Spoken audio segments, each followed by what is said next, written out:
Hi అండి. ఇది మా ఊర్లో తొక్కుడు పచ్చడి అంటారండి. మరి మీరు పేరు పెట్టారో నాకైతే తెలియదండి.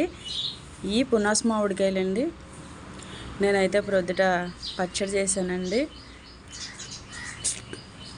ఏదో కొత్తగా ఏమన్నా తినాలనిపించింది, కానీ నేను మామిడికాయ పచ్చడి అయితే చేశాను ఫ్రెండ్స్. చూడండి, ఈరోజు మీ ఇంట్లో ఏం కర్రీ కామెంట్ చేయండి.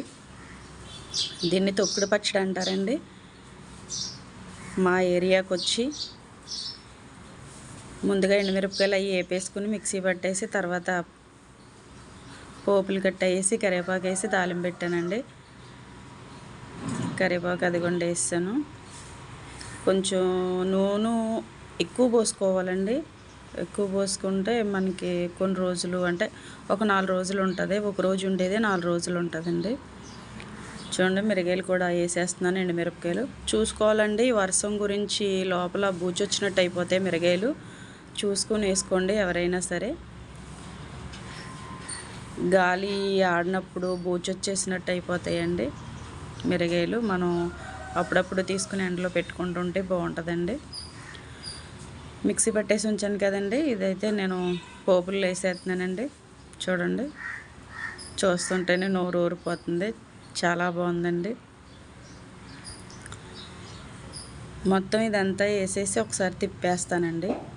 తిప్పేసాక ఇది మళ్ళీ మనకి వర్షం పడుతుండగా చక్కగా చేసుకుని, పునాసకాయలు మనకి కూరగాయలు కొట్టు దగ్గర దొరుకుతాయి కాబట్టి తెచ్చుకుని, జ్వరం వచ్చిన వాళ్ళైనా వేడివేడిగా చేసి ఇలా చేసుకుని తింటే వేడివేడి రైస్లో వేసుకుని సూపర్ ఉంటుందండి. చాలా బాగుంటుంది. నేనైతే అదేవిధంగా ఒక ఆమ్లెట్ వేసుకుని వేడివేడి అన్నంలో నేను చేసిన తొక్కుడు పచ్చడి వేసుకొని